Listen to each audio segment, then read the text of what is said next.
Levítico capítulo 23, porque allí estamos con el mensaje que venimos estudiando.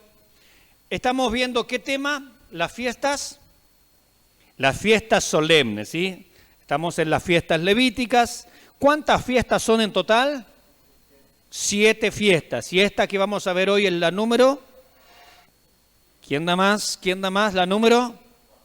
La número 4, muy bien. Esta es la cuarta fiesta llamada para quien quiera anotar, pero aunque está siendo grabado, así es que después con la ayuda del Señor va a quedar allí en internet, en el canal IEPI Producciones, ¿sí? Saludamos a todos los hermanos que nos escuchan a través del canal de internet. Usted sabe que estos días estuve mirando la estadística, antes de ir al texto, la estadística oficial de YouTube, y nuestro canal, la mayoría que lo ve son de Chile. El segundo porcentaje que lo ve es de México. Así que Dios bendiga a los hermanos en México que miran este canal y se edifican con estas predicaciones. Esto para mí fue una sorpresa. México en segundo lugar. Dios bendiga al pastor Chuy Olivares. No creo que él nos esté escuchando, pero que el Señor le bendiga. Es un tremendo siervo del Señor, lo mismo que el doctor Armando Alducin. Son siervos del Señor muy queridos para nosotros y nosotros también nos nutrimos de sus predicaciones. Dios bendiga a los hermanos en México como a los hermanos en Chile. En tercer lugar, escuche, esto fue también una sorpresa, Estados Unidos. En Estados Unidos la comunidad hispana, seguramente allí en Miami, en Texas, en California, toda esa parte, digamos, donde hay muchos hispanos, allí está en tercer lugar. Esta es estadística oficial de YouTube, así es que esto no es un invento mío, ¿no? El canal está verificado, entonces es un canal oficial, entonces nos da la estadística. Así es que Dios bendiga a los hermanos también en Estados Unidos, quién sabe, ¿no? En Dallas nos estarán escuchando, en Austin, quién sabe, ¿no? En San Francisco, en Orlando, ahí cuando no van a los centros de Disney, van ahí al canal de YouTube seguramente a escuchar las predicaciones. Y recién en cuarto lugar está Argentina. Así es que mire cómo es la cosa. Y después, para completar la estadística, sigue Perú, si mal no recuerdo, Ecuador y Colombia, porque son los 7 primeros puestos que nos da la información. Así que Dios bendiga a los hermanos. Hay otros países más, por supuesto, pero hasta ahí es el ranking que figura. Así es que una tremenda bendición, ¿no? Bueno, estamos en la cuarta fiesta de estas fiestas levíticas. Esta es la fiesta de las semanas, o conocido en el Nuevo Testamento como Pentecostés. Pero en el Antiguo Testamento no se llamaba Pentecostés, ¿no? Porque Pentecostés es un nombre griego. ¿Y el Antiguo Testamento en qué idioma se escribió? En hebreo, muy bien. Por lo tanto, Pentecostés no se llama en el Antiguo Testamento. Nosotros la conocemos como Pentecostés, pero eso es porque vamos al Nuevo Testamento y así se lo llama porque el Nuevo Testamento fue escrito en griego. Pero en el Antiguo Testamento se llama la fiesta de las semanas. Tenía varios nombres en realidad, pero el más común era las semanas, o en hebreo literalmente Shavuot. Esta era la fiesta de Shavuot, la fiesta de las semanas. También, insisto, se le llama la fiesta de las primicias, las segundas primicias o primicias del trigo. No vamos a entrar porque en realidad habían varios nombres. Fiesta de las semanas, o para nosotros los cristianos evangélicos, los pertenecientes a la dispensación de la iglesia, justamente Pentecostés. Esa es la fiesta que estamos viendo acá. Levítico capítulo 23, versículo 15 en adelante, hasta el versículo 22. Dice: y contaréis desde el día que sigue al día de reposo, desde el día en que ofrecisteis la gavilla de la ofrenda mecida, 7 semanas cumplidas serán, versículo 16, hasta el día siguiente del 7º día de reposo. Contaréis 50 días. Entonces ofreceréis el nuevo grano a Jehová. Versículo 17. De vuestras habitaciones traeréis 2 panes para ofrenda mecida, que serán de 2 décimas de efa de flor de harina, cocidos con levadura, como primicias para Jehová. 18. Y ofreceréis con el pan 7 corderos de 1 año sin defecto, 1 becerro de la vacada y 2 carneros. Serán holocausto a Jehová. con su ofrenda y sus libaciones, ofrenda encendida de olor grato para Jehová. 19.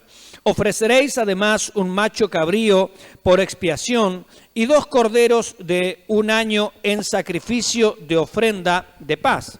Y el sacerdote los presentará como ofrenda mecida delante de Jehová, con el pan de las primicias y los 2 corderos. Serán cosa sagrada a Jehová para el sacerdote.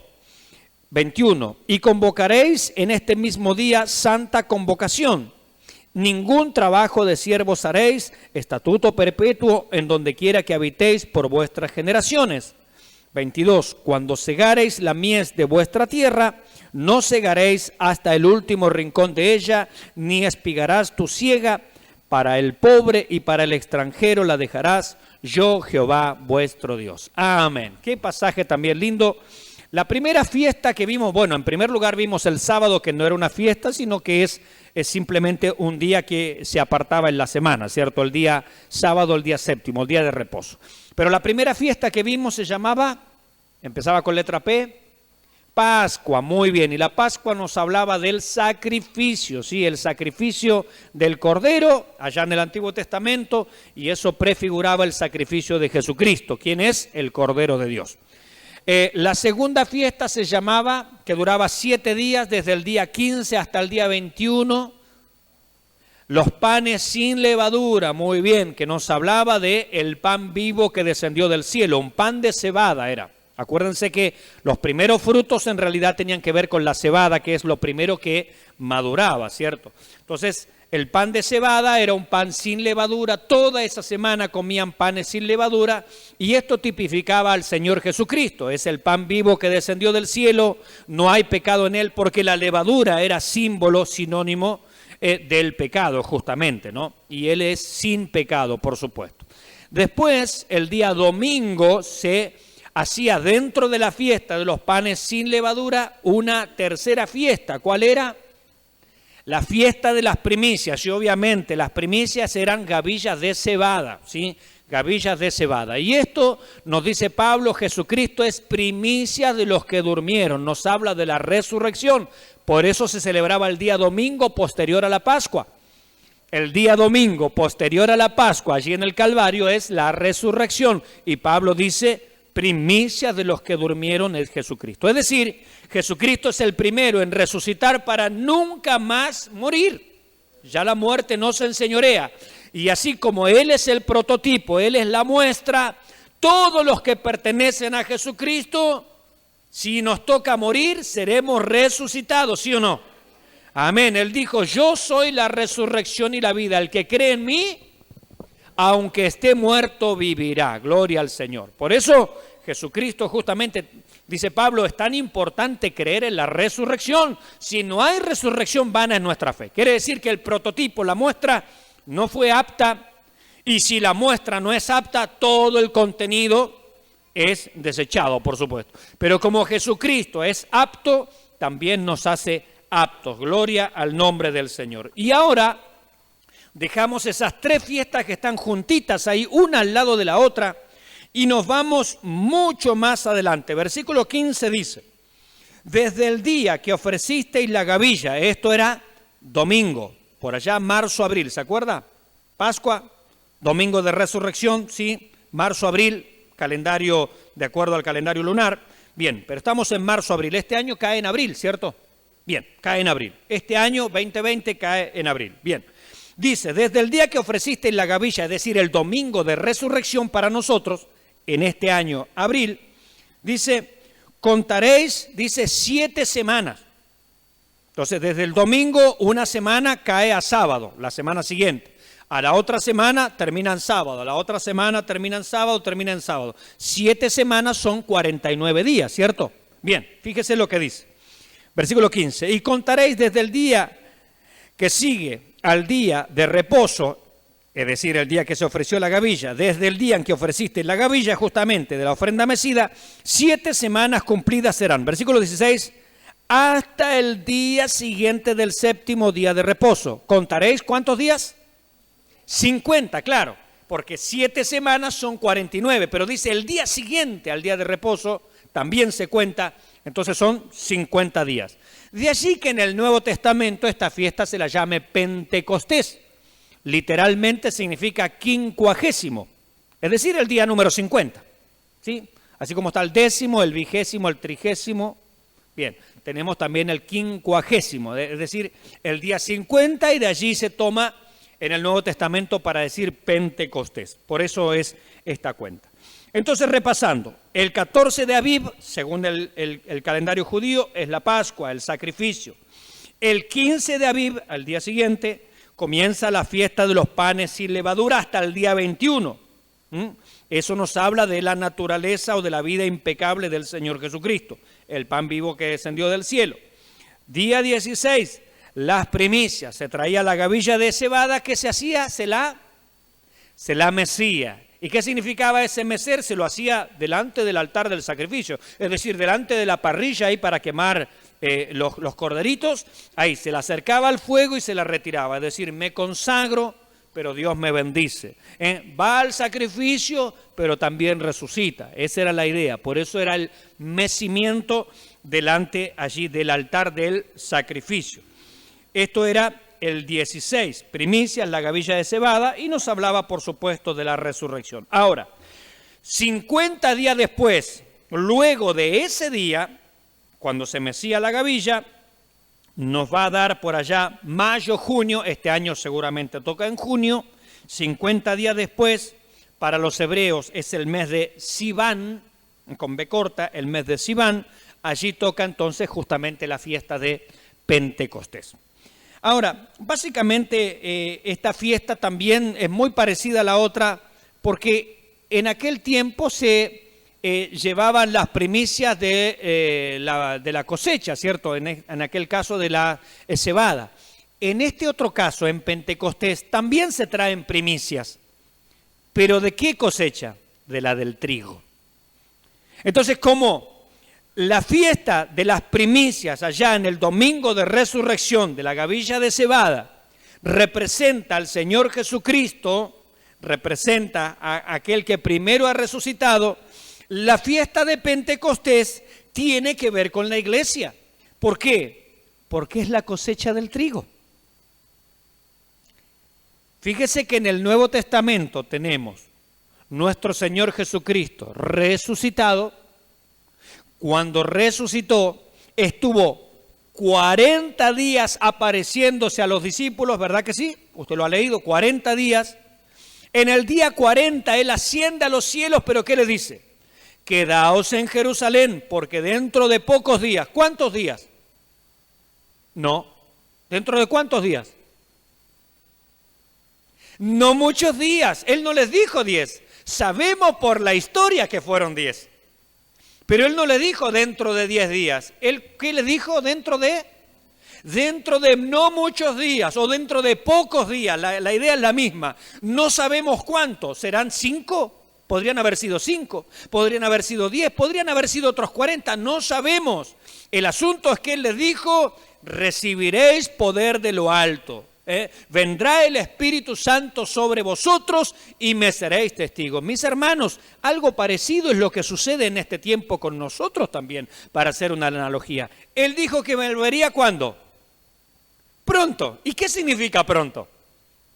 ¿10 días? ¿5 días? ¿6 días? ¿8 días? No lo sabemos. Decía un predicador, estos días lo estaba escuchando yo atentamente, y él decía, yo sé cuándo va a venir el Señor, y yo ya paré mis orejitas, aquí bien grandes, ahora que tengo un corte así tremendo, extraordinario, ¿no? Un corte de pelo maravilloso, ya casi no hay nada. Y yo paré las orejitas, ¿por qué? Porque cuando uno escucha a un predicador que dice, yo sé el día que va a venir el Señor, uno ya le suena a herejía. A ver, ¿qué herejía va a decir este? No lo puedo creer lo que va a decir, y yo le puse atención. Y él dijo, el Señor va a venir cuando se haya salvado el último gentil que estaba en sus planes. Amén.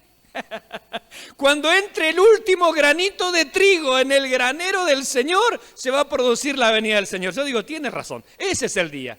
Ahora él dice, ¿cuándo es ese día? ¿Qué sé yo? Dice, no tengo la menor idea, solo Dios lo sabe. Pero cuando sean reunidos, dice, Él juntará el trigo en el granero, gloria al Señor. Entonces, cuando entre el último gentil, cuando entre la última persona al reino de Dios en esta etapa, en este tiempo, ¡zum!, se va a la iglesia. No hay más iglesia. ¿Cómo sabemos si ya no se convirtió el último hoy en el mundo? Pero Él dijo, he aquí, yo vengo pronto. A sus discípulos le dijo, quédense aquí dentro de no muchos días, no sabemos cuándo. Y para la segunda venida Él dice, yo vengo pronto. Así es que no sabemos, pero sabemos que es pronto, que es inminente, que está cercana y que nuestro Señor no miente. Gloria a su nombre para siempre. 7 semanas cumplidas, es decir, 49 días, cae un sábado, más un día, como dice el versículo 16, hace un total de 50 días, cae, ¿en qué día? Domingo. Muy bien la hermana, y que súper atenta que está, pero es una maravilla. Cae en día domingo, es decir, la resurrección cayó en domingo y los discípulos cuando fueron llenos del Espíritu Santo, ¿qué día fue? Domingo, porque el Pentecostés cae un domingo, son 50 días después de haber ofrecido la gavilla mecida, que representaba la resurrección. Entonces tenemos la resurrección, 50 días después cae domingo, Pentecostés, los discípulos, la iglesia nació un día domingo. No nació un lunes, no nació un sábado, ni un miércoles, ni un jueves, nació un día domingo, porque así lo establecía la palabra del Señor. Y a mí me empezó a llamar la atención varias cosas acá, porque uno siempre va a tantas alusiones al día de reposo, día de reposo, día de reposo del Antiguo Testamento, que es verdad. Pero hay muchas alusiones al día domingo. La gavilla mecida era el día domingo, no era el día de reposo, no era el sábado, quiero decir. La fiesta de Pentecostés era domingo, no era otro día. Y los discípulos van a ser llenos también, la iglesia van a ser un día domingo. Con razón, la Biblia en el Nuevo Testamento llama al domingo el día del Señor. En el Antiguo Testamento llama al sábado el día de reposo, pero en el Nuevo Testamento llama al domingo el día del Señor. ¿Por qué? Porque el día domingo fue cuando el Señor resucitó. El día domingo fue cuando descendió el Espíritu Santo sobre los creyentes. Y el día domingo fue cuando la iglesia nació, mis hermanos. Y el día domingo también fue cuando Juan recibió las visiones del Apocalipsis, el último libro profético que tenemos. Tremendo, ¿no? Con razón la Biblia lo llama el día del Señor. Claro, es el día ese particular de este nuevo pacto, de esta nueva dispensación. Yo no estoy diciendo que hay que guardar el domingo, pero estoy diciendo que tiene un gran simbolismo. ¿Sí? Son dos cosas distintas. En el Nuevo Testamento, ya lo hemos dicho, para la iglesia no está ordenado guardar un día en específico. Si alguno lo quiere hacer, bien hace, y si otro no lo quiere hacer, bien hace. Gloria al Señor. Pero sin duda, muchas cosas sucedieron un día domingo. Ahora, un predicador sacaba esta cuenta que yo, la verdad, no la sabía, así que estuve aprendiendo bastante también en este tiempo de las fiestas levíticas, escuchando, nutriéndome, escuchando información, y él decía esto: el Éxodo, cuando se produce la Pascua, cuando los israelitas salen allí de Egipto, ellos peregrinan, bueno, pasan muchas cosas. Cuando llegan al Sinaí, ¿qué pasó en el Sinaí? Dios les dio ¿qué? Les dio la ley. ¿Cuántos días después de la Pascua Dios le dio la ley? A ver quién es inteligente y está entendiendo el mensaje. 50 días, muy bien allí. Un abrazo de la hermana Estefanía a su esposo, ahí que respondió bien. Claro, 50 días después de la Pascua están a los pies del monte Sinaí y Dios ¿qué da? La ley, ¿escrita en qué? En tablas de piedras, y eso era el pacto, era el antiguo pacto. Dios les dio un pacto a la nación de Israel. Ese pacto estaba escrito en tablas de piedra. A ver si usted me sigue, vamos entendiendo. 50 días después de la resurrección, ¿quién desciende? El Espíritu Santo, y dio una ley, ¿sí o no? ¿En tablas de piedra? ¿Grabada en dónde? En el corazón, porque ese es el cumplimiento del nuevo pacto. Había un antiguo pacto. Pascua, 50 días después, Dios dio la ley externa grabada en tablas de piedra. Nuevo pacto. Pascua, la verdadera Pascua, el sacrificio del Cordero de Dios que quita el pecado del mundo. 50 días después el Espíritu Santo graba la ley de Dios en el corazón de los creyentes. Las escribe en su mente y el Espíritu Santo ya no trabaja externamente, sino que trabaja internamente en los creyentes. Gloria a Dios. Fíjese la analogía tremenda, yo no había visto, hay muchas cosas que yo particularmente, créanme, aunque soy pastor, uno no lo sabe todo, desde luego, por eso escucha también a otras personas que saben, ¿no? Así es que tremenda la analogía, mis hermanos, que hay aquí, en el nacimiento de la iglesia. Mire, vamos a Jeremías, acompáñenme un segundito. Un pasaje muy conocido, Jeremías capítulo 31, hasta ahí un corito que habla acerca de él. Dice Dios en Jeremías 31, 33, he aquí que vienen días en que un nuevo pacto haré. Claro, eso es un corito. ¿Quién sabe ese corito? Nadie lo sabe. Mi hermana lo sabe. ¿Quién más lo sabe? Allá, 2 hermanas lo saben. Bien, bueno, son de mi época entonces. Jeremías 31, 33 y 34, ¿qué dice? Pero fíjese, estaba esto ya marcado en el Antiguo Testamento. Pero este es el pacto que haré con la casa de Israel después de aquellos días, dice Jehová. Daré mi ley en su mente y la escribiré en su corazón, y yo seré a ellos por Dios y ellos me serán por pueblo. 34. Y no enseñará más ninguno a su prójimo, ni ninguno a su hermano, diciendo, conoce a Jehová, porque todos me conocerán, desde el más pequeño de ellos hasta el más grande, dice Jehová, porque perdonaré la maldad de ellos y no me acordaré más de su pecado. ¡Qué tremendo! El nuevo pacto ya estaba anunciado en el antiguo, lo que Dios iba a hacer. Ya no se trata de tablas de piedra. Por eso los que nos quieren hacer al antiguo pacto y a guardar la ley, se ve que no están entendiendo las cosas. Porque el antiguo pacto contiene la promesa de uno nuevo. Y si hay un nuevo pacto, quiere decir que el anterior no va más. Caducó, feneció, está próximo a desaparecer, dice la palabra del Señor. Mire, pero si no conforme con eso, acompáñeme entonces también a Ezequiel, capítulo 11. Ezequiel está allí cerquita, capítulo 11, versículos 19 y 20. Dice la palabra del Señor. Y les daré un corazón. ¿Qué les daré? ¿O 2 tablas de piedra nuevas? No, un corazón. Y les daré un corazón y un espíritu nuevo pondré dentro de ellos. ¿Qué espíritu nuevo es? ¿Cómo se llama ese Espíritu Nuevo? El Espíritu Santo. En el Antiguo Testamento el Espíritu Santo no vivía en las personas. Los tocaba, se manifestaba, los influenciaba, los guiaba, pero se podía apartar y dejarlos solos. Y hubo muchos casos de eso. Pero no es eso en el Nuevo Testamento, no es eso para la iglesia. Y les daré un corazón y un espíritu nuevo pondré dentro de ellos. Escuche, y quitaré el corazón ¿de qué? Quitaré el corazón de piedra de en medio de su carne y les daré un corazón de carne para que anden en mis ordenanzas y guarden mis decretos y los cumplan y me sean por pueblo y yo sea a ellos por Dios. Gloria al Señor. ¿Se da cuenta de lo que dice la Escritura? Dios lo iba a hacer. En el Antiguo Testamento la ley era externa, en el Nuevo Testamento Dios la ha grabado en la mente, en el corazón de los creyentes. Es inconcebible que un creyente no conozca al Señor. ¿Cómo? Si son las promesas de Dios, ninguno tendrá necesidad de enseñarle, es decir, si cada uno le puede conocer personalmente, si el Espíritu Santo ha venido a ser morada en cada uno de nosotros. Mire, la ley escrita en piedra es un ministerio de condenación, dice la Escritura, ¿sí o no? ¿Dice esto o no? Ahora lo vamos a ver, segunda de Corintios, capítulo 3.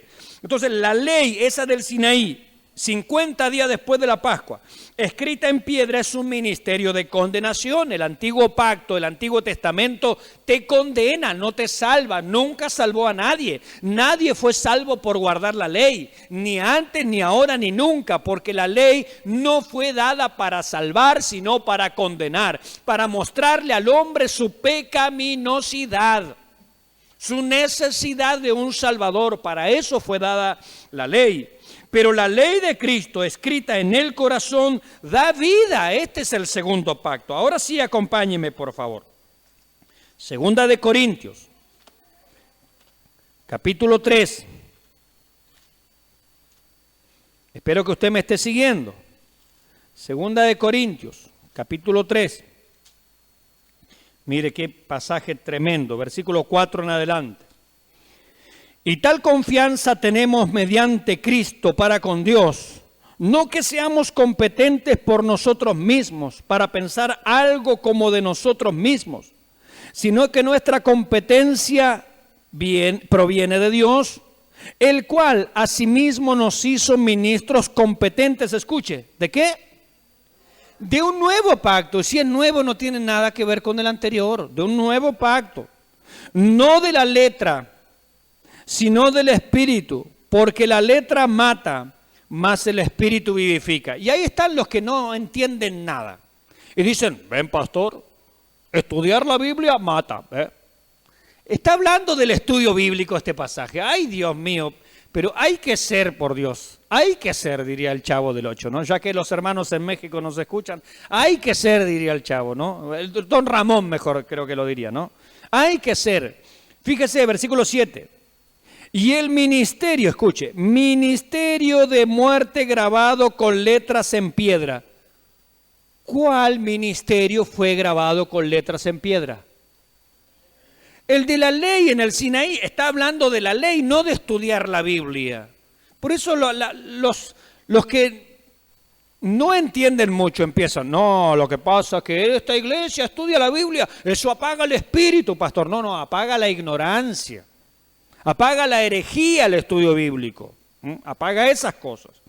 Pero dice, si el ministerio de salvación, dice, de muerte, si el ministerio de muerte grabado con letras en piedra fue con gloria, obviamente que fue con gloria, tanto que los hijos de Israel no pudieron fijar la vista en el rostro de Moisés a causa de la gloria de su rostro, la cual había de perecer, ¿cómo no será más bien con gloria el ministerio del Espíritu?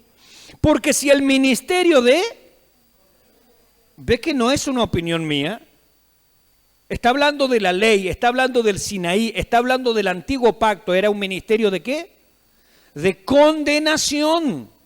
Si el ministerio de condenación fue con gloria, mucho más abundará en gloria el ministerio de justificación. ¿En qué ministerio estamos ahora? En el ministerio de justificación, gloria al Señor. Versículo 10. Porque aún lo que fue glorioso no es glorioso en este respecto en comparación con la gloria más eminente. Porque si lo que perece tuvo gloria, mucho más glorioso será lo que permanece. ¿Se da cuenta lo que dice la Escritura? ¡Qué maravilloso! 50 días después de la Pascua viene allí en el Sinaí la dádiva de la ley. 50 días después de la resurrección viene el Espíritu Santo a grabar la ley de Dios en la mente, en el corazón, a cambiar nuestro corazón, a sacar el corazón de piedra, a poner un corazón de carne, es decir, sensible a la voz de Dios. Viene el Espíritu Santo a morar y a vivir en los creyentes. Con razón alguien dijo que la Escritura explica la Escritura. La Biblia se va explicando sola.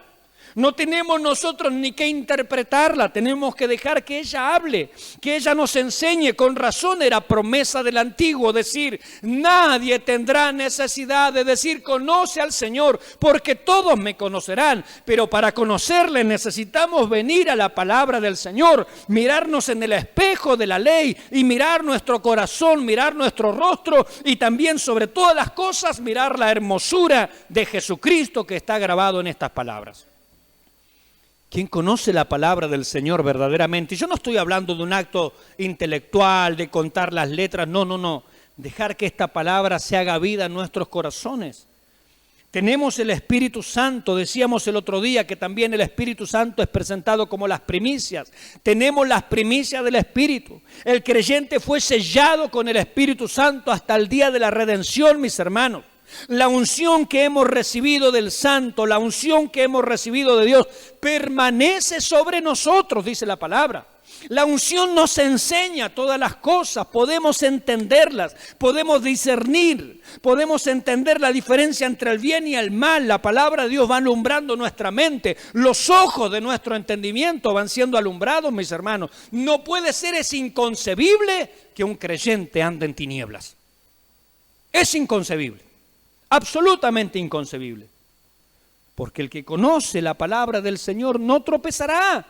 Porque lámpara es a mis pies tu palabra, lumbrera mi camino. Bendito sea el nombre del Señor. Ahora, hay una pregunta interesante para hacernos. ¿Cuándo comenzó el nuevo pacto? Yo le hago esta pregunta a usted. ¿Cuándo comenzó el Nuevo Testamento?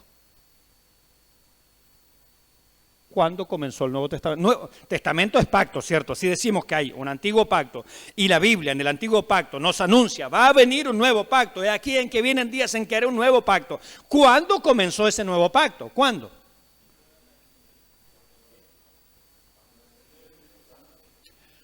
Cuando descendió el Espíritu Santo. ¿Por qué? Porque estaba dicho en el Antiguo Testamento que el nuevo pacto consistía en grabar la ley en la mente y en el corazón, y el Espíritu Santo venía a habitar a las personas. Entienda esto usted, Moisés, con lo tremendo hombre de Dios que era, nunca fue habitado por el Espíritu Santo. David, dice la Biblia, era un varón conforme al corazón de Dios, él nunca fue habitado por el Espíritu Santo. Por eso él, cuando él pecó, dice, no quites de mí tu Santo Espíritu. El Espíritu se manifestaba sobre él, lo tocaba, lo guiaba, se manifestaba a él, lo inducía, no sé, hacía maravillas con él, pero no vivía en él. Pero llegamos en la promesa del nuevo pacto en donde el Espíritu va a vivir. El Señor le dijo a sus discípulos, mi hermano Javier ha estado predicando Juan, y él ¿cómo le dice? Enviaré ¿a quién? Al Consolador, el Espíritu Santo, al cual el mundo no le ve ni le conoce, pero vosotros le conocéis porque está con vosotros, porque ellos estaban todavía bajo la ley. Jesucristo nació y vivió bajo la ley. Eso todavía no es la gracia, Él trajo la gracia, pero eso todavía no es la iglesia. La iglesia todavía no nació y les dice, el Espíritu Santo está con vosotros y estará en vosotros. Y cuando llegamos a las cartas apostólicas vemos que el Espíritu Santo fue dado como un sello. El Espíritu Santo no se va del creyente, mis hermanos. El Espíritu Santo, escuche, Él bautizó, Él llenó, Él selló, Él capacitó, Él dio poder y habitó a los creyentes, y eso dio origen a la iglesia, y allí comienza el nuevo pacto.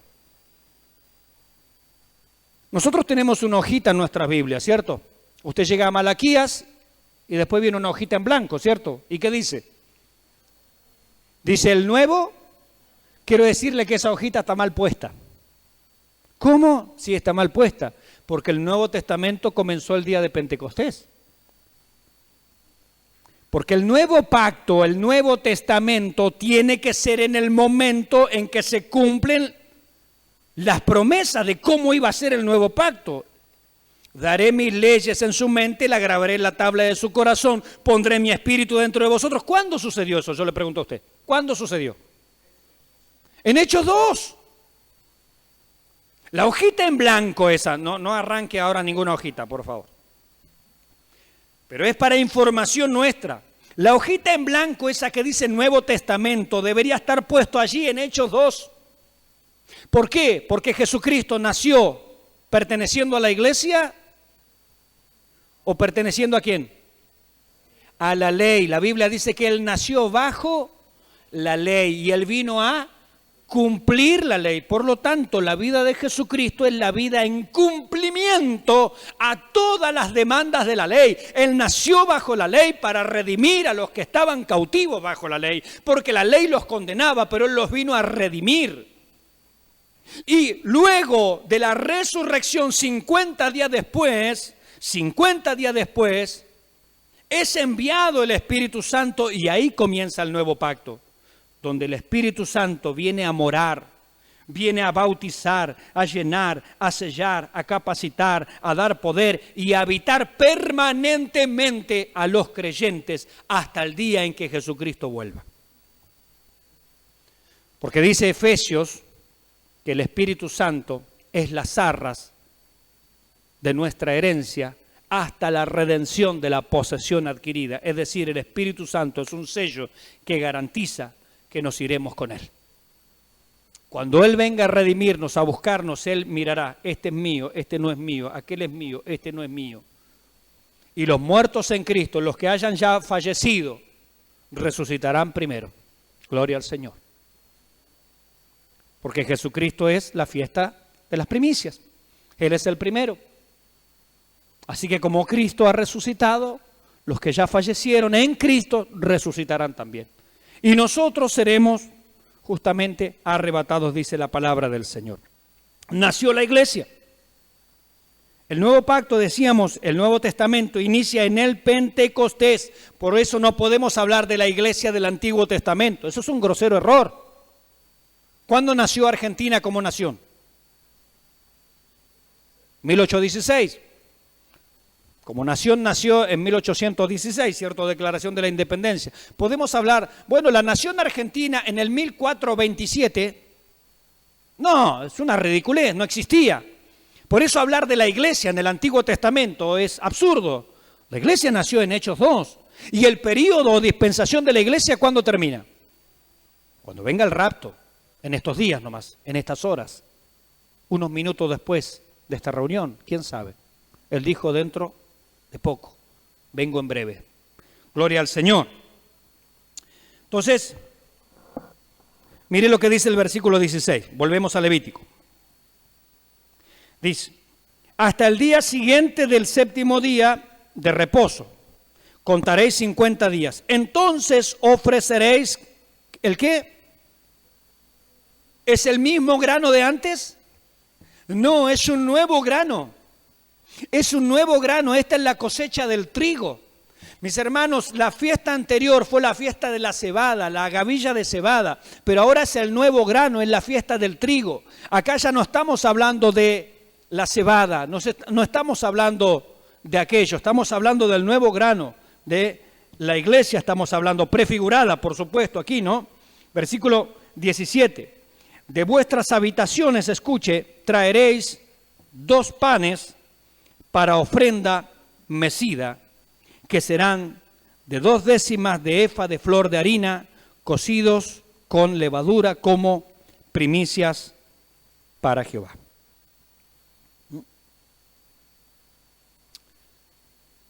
Traerá 2 panes. El número 2, así como el número 7 es un símbolo cierto de plenitud, de algo completo, el número 2 es símbolo de compañerismo. Por eso, andarán 2 juntos si no estuvieran de acuerdo. Mejores son 2 que 1 porque tienen mejor... Y el Señor los mandó a predicar de 2 en 2. Porque el número 2 es sinónimo, es símbolo de compañerismo. Acá se traían 2 panes. 2 panes. Podríamos haber dicho, bueno, estamos en Israel, traigan 12 panes. Bueno, eso estaba en el tabernáculo, ¿cierto? Los 12 panes de la proposición. Pero aquí, cada israelita o cada varón trae 2 panes.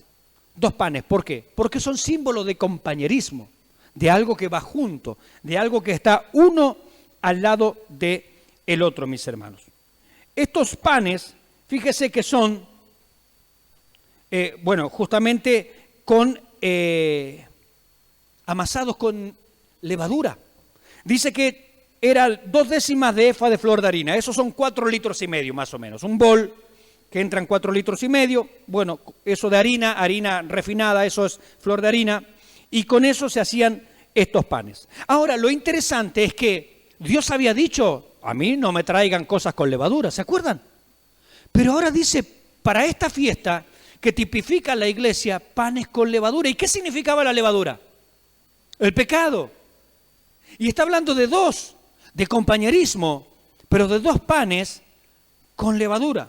Me acompaña un segundito, esta noche tenemos mucho texto bíblico. Efesios capítulo 2. Efesios capítulo 2, mire lo interesante que dice la palabra del Señor aquí. Efesios capítulo 2, versículos 13 al 16.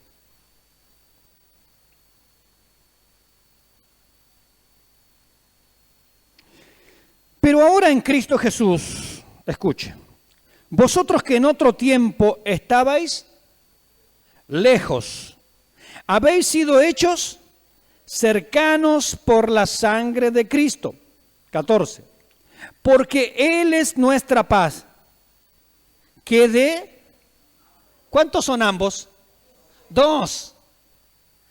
Porque de ambos pueblos hizo uno, derribando la pared intermedia de separación, aboliendo en su carne las enemistades, la ley de los mandamientos expresados en ordenanzas, para crear en sí mismo de los dos un solo y nuevo hombre, haciendo la paz, y mediante la cruz reconciliar con Dios a ambos en un solo cuerpo, matando en ellas las enemistades. ¿Quién tiene un paquetito por ahí? ¿Puede abrirlo? ¿Qué letra tiene? Empezamos por el hermano Guillermo. ¿Qué letra tiene? Letra J. Ábralo. Ábralo, por favor. Acá mi hermana, ábralo. ¿Quién más tiene ese paquetito? Ábralo, por favor. ¿Qué letra tiene ahí mi hermana Carmen? Letra G. ¿Quién más tiene un paquetito? Letra G también. Ábralo. ¿Qué hay? ¿Qué hay en ese paquete? Pan. ¿Y por qué uno tenía letra J? A ver, ¿quién es tan inteligente acá? Muy bien, judíos y gentiles. Así es que le pido a los que tenían la letra J que se sienten acá, por favor, a este lado acá. Vengan un segundito nada más. Acá. Letra J. ¿Se está comiendo el pan? Ah, bueno. Espere, no se lo coma todavía. Ahí está, letra J. Ahí tenemos representado al pueblo judío. Pregunto yo, ¿dice la Escritura que los judíos eran pecadores, sí o no? Por eso son pan con levadura. Pero ahora tenemos otro pueblo delante de Dios. Empieza con letra G, que son los, es decir, el resto del mundo. Pasen, por favor, los gentiles representados allí en ese pancito. Y se van a sentar intercaladamente. Uno allí en el medio. No. Al medio, Guillermo. Ahí está, intercaladamente. Entre medio de Guillermo, lo dejan a Guillermo ahí tipo sándwich. Mi hermana Carmen, ahí está. Los gentiles. Pregunto, ¿dice la Escritura que los gentiles son pecadores? ¿Dice o no dice eso? Amén. Son pan con levadura. Cuando hablábamos de Jesucristo en la fiesta de las primicias, era pan sin levadura. Porque Él es el pan vivo que descendió del cielo, no hay pecado en Él es inmaculado. Pero cuando hablamos de la tipificación de los dos pueblos que Dios los va a juntar en uno y que van a formar la iglesia, porque la iglesia ¿qué es? La iglesia es la reunión de gentiles y judíos que han creído en el Señor Jesucristo y pasan a ser el cuerpo de Jesucristo, es decir, la iglesia. Y es pan leudado, es pan que ha sido contaminado por el pecado, ¿sí o no? Claro que sí, aún Pablo lo admite, Romanos capítulo 7, miserable de mí, ¿quién me librará de este cuerpo de muerte? Porque hay pecado en nosotros. Y ese pecado va a ser quitado definitivamente, ¿cuándo? Con la glorificación, cuando nuestro cuerpo mortal sea vestido de inmortalidad y cuando esto corruptible se vista de incorrupción. ¿Quién tiene unos sobrecitos por allí? Abra esos sobrecitos, cada uno vaya abriendo el sobrecito y lea fuerte qué es lo que dice adentro. Bueno, venga acá los chilenos, siéntese ahí en la primera banca. ¿Quién más? Vengan los australianos, los canguros, vengan a los saltitos, vengan rápido. ¿Quién más? Argentina, vengan los argentinos tripas verdes, digo, los que les gusta el mate, así le dicen en Chile. Israel, vengan los judíos también, los israelitas, vengan, siéntense ahí todos juntos intercalados. ¿Y qué representa esto? La iglesia. israelitas de Chile, de Australia, de Nueva Zelanda, de donde sea, que han creído y que han recibido al Señor Jesucristo, son parte de la iglesia. Esto es el cuerpo de Cristo. Por eso la iglesia nació en el día de Pentecostés, donde había pan con levadura, donde había gente imperfecta, pero que el Señor quería grabar su ley en su mente, escribirla en su corazón, hacer un nuevo pueblo, entrar el Espíritu de Dios en ellos y decirles: yo soy su Dios y ustedes son mi pueblo. Gloria al Señor. Le damos un aplauso al Señor. Tomen asiento, por favor. Dios les bendiga. Sí, pueden comerse el pancito, no hay problema, de ustedes. Esto es lo que está tipificado y lo que está representado en este lugar, mis hermanos. Dice: traerán 2 panes. Era el compañerismo, 2 pueblos que estaban enemistados. Los judíos no querían saber nada con los gentiles, los odiaban. Es más, cuando se acercaban al templo habían hecho un muro, los gentiles de allá y los judíos de acá. Por eso habla de la pared intermedia, la destruyó, la derribó, hizo de los dos un solo y nuevo hombre, matando en ella las enemistades, gloria a Dios. Por eso en el Señor no hay cuestiones de racismo, no hay cuestiones, hermanos, de sexismos o cosas así. No, nada de eso, mis hermanos. Somos un nuevo hombre en Jesucristo, una nueva masa. Tenemos vestigios del pecado, por eso era pan con levadura. Pero sin embargo el Señor nos ha limpiado, bendito sea su nombre. Nos queda muy poquito, mire lo que más dice. Como primicias para Jehová, versículo 18. Y ofreceréis con el pan 7 corderos de 1 año sin defecto, un becerro de la vacada y 2 carneros, serán holocausto, es decir, me consagro. Me consagro al Señor, porque el holocausto significa eso, es me consagro, me rindo entero, me entrego por entero. El animalito se quemaba todo, no dejaban nada. Me consagro al Señor. Pero ¿qué más dice? 19, ofreceréis además un macho cabrío por expiación. Hasta ahora no se había hablado de la expiación. Y la expiación es: tengo culpa, tengo pecado, pero sin embargo Él lo perdona. Otro se dio para que nosotros fuésemos limpiados. ¿Qué más dice? Y 2 corderos de 1 año en sacrificio de ofrenda de paz. Solamente cuando nuestro pecado ha sido limpiado tenemos paz para con Dios por medio de nuestro Señor Jesucristo. Me consagro, pero no me puedo consagrar si hay pecado. Pero cuando otro se da en expiación por mí, yo puedo estar en paz con Dios. Y ahora lo que yo hago, en la vida que ahora vivo, dice Pablo, la vivo por la fe en el Hijo de Dios, el cual me amó y se entregó a sí mismo por mí. Qué maravilloso es lo que ha hecho el Señor. Estamos cerca del final. 7 corderos para holocausto, un becerro y 2 carneros, más un chivo para la expiación y 2 corderos para estar en la paz y en la comunión. Versículo 21.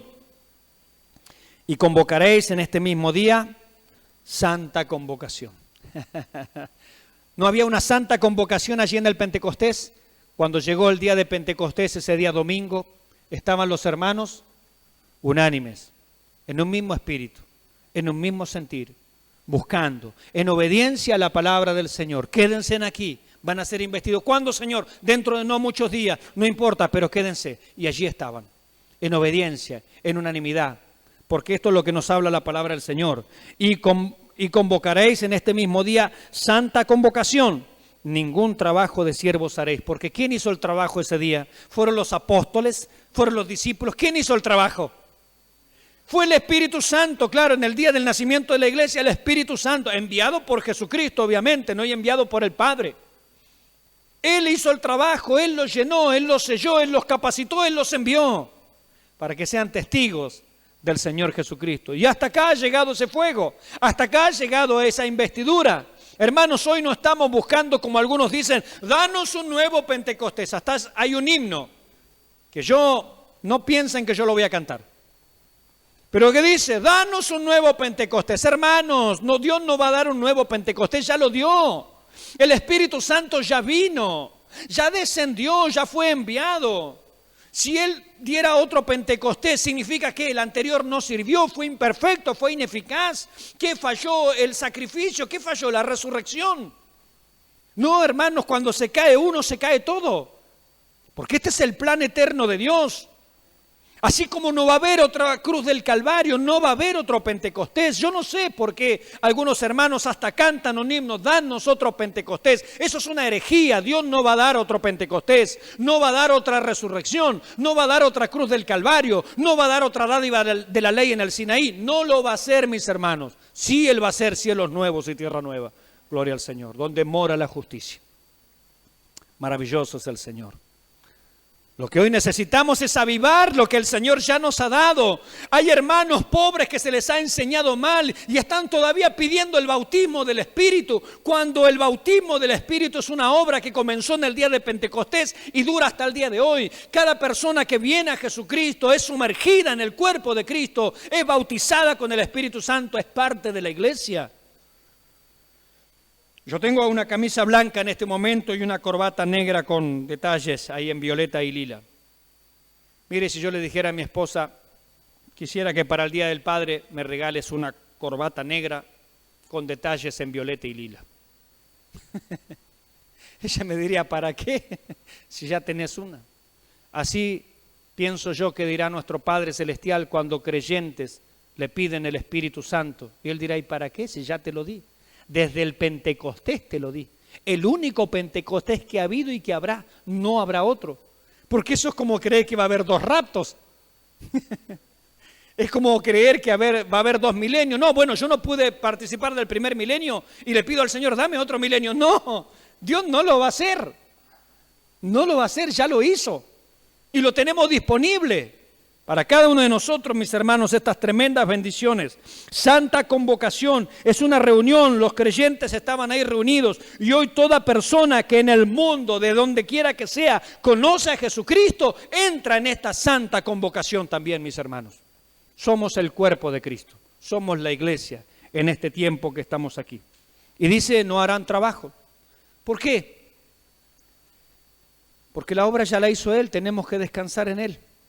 Porque Él nos capacita, como decía Pablo allí, no somos competentes. Nuestra competencia, es decir, nuestra capacidad viene de Dios. Yo no soy capaz, pero la capacidad la da Él. Yo no puedo, pero Él puede. Yo no tengo, pero Él tiene. Yo no alcanzo, pero Él es más alto. Gloria al Señor, y Él está en nosotros. Bendito sea su nombre. Estamos terminando. Mire qué versículo maravilloso, que parece descolgado allí, como que se coló y no tiene nada que ver. Cuando segareis la mies de vuestra tierra, está hablando de la cosecha del trigo, ¿sí? Y de eso traían las primicias, los 2 pancitos estos, leudados. Versículo 22, cuando segareis la mies de vuestra tierra, es decir, cuando vayan a hacer todo este ritual, no segaréis hasta el último rincón de ella, ni espigarás tu siega. ¿Para quién? Para el pobre y para el extranjero la dejarás, yo Jehová vuestro Dios. ¿Sabe quién se benefició de esta ley? Ruth. Lo que quedaba atrás es para el pobre y para el extranjero, ¿sí o no? Y Dios había mandado, no, hasta el último rincón, no seas tan mezquino de allá, de andar sacando de allá, de aquel rinconcito, no, déjalo. Es para el pobre y para el extranjero. Dios ya había pensado en el pobre y ¿en quién más?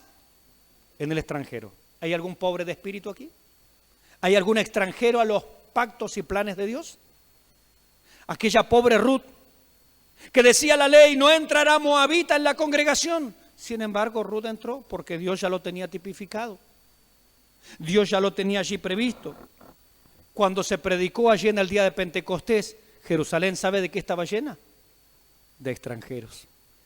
Cada uno decía, les oímos hablar en nuestra propia lengua del lugar de donde somos las maravillas de Dios. Dios ya lo tenía previsto, quería que los extranjeros vengan, que los pobres vengan, los pobres en espíritu, los que están lejos. Y mire, terminemos con este texto.